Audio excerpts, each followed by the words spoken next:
This is Richard Wolff from Democracy at Work with another response to an AskProfWolff question sent in from our Patreon community. This question comes from Dan Teston. And Dan asks whether if Jesus returned today, he would be a socialist.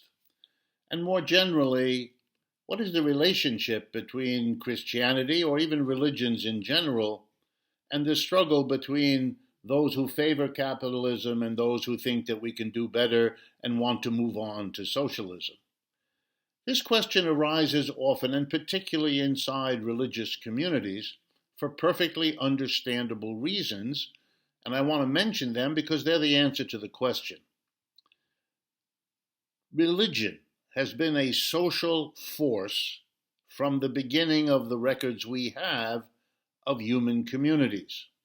Religions are about how people relate to one another, how they understand their place in the universe, how they connect human beings with other kinds of beings, both spiritual, non-material beings, to the degree they believe in those, and with the rest of the animal world and so forth.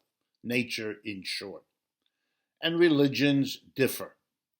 And religions being the product of human development, at least that's what I think.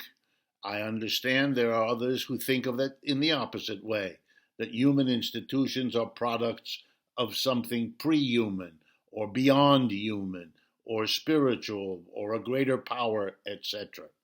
But that's not the debate I want to engage now.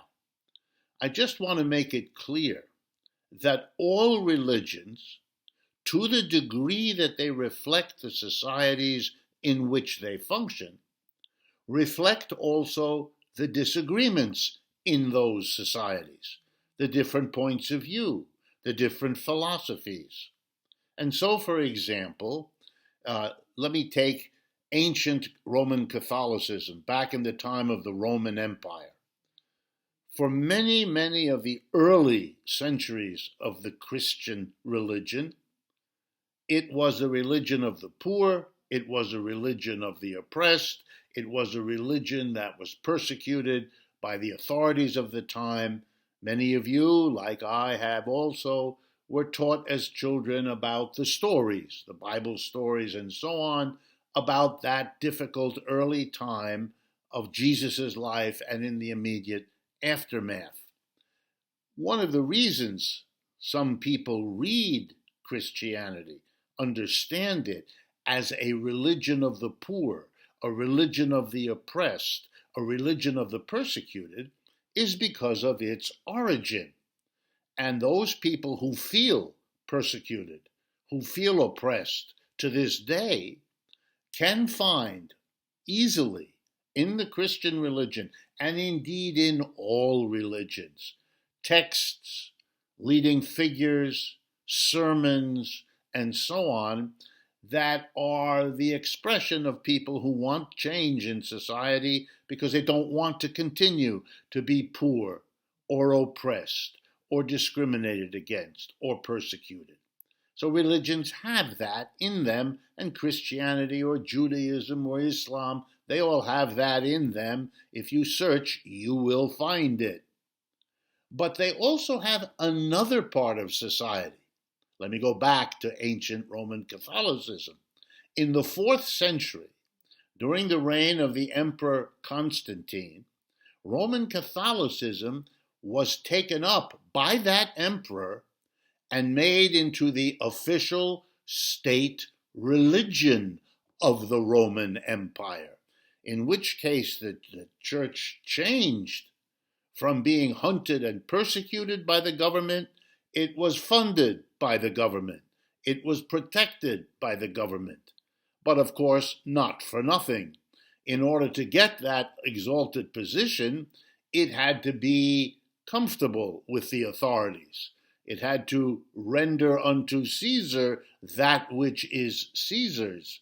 In other words, the Roman Catholic Church went from an enemy or an opponent or a critic of the dominant system into the partner of the dominating institution. In the 4th century, that would be the Roman emperor.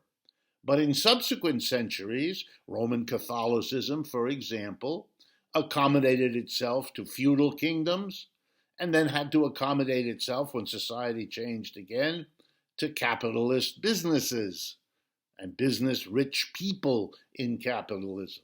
The rich, the dominant, whether they were masters of slaves in ancient times, or lords of feudal serfs in the Middle Ages, or employers of vast armies of employees, those dominant groups wanted a different kind of Christianity from what was wanted by the dominated groups, the slaves, the serfs, the workers.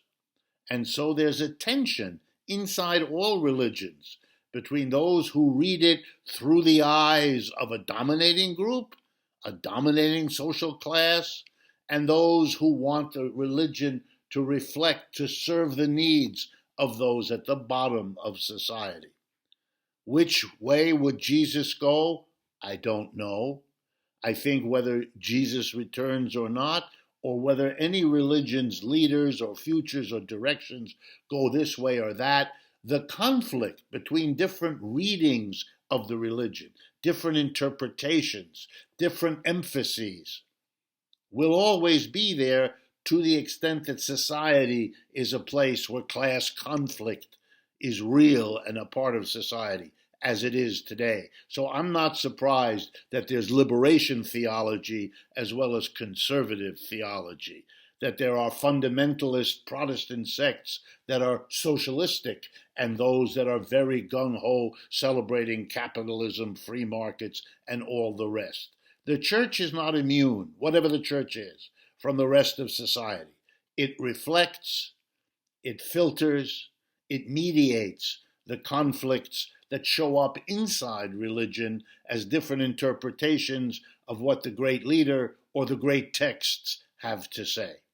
This is Richard Wolff for Democracy at Work, responding to another AskProfWolff question from our very much appreciated Patreon community.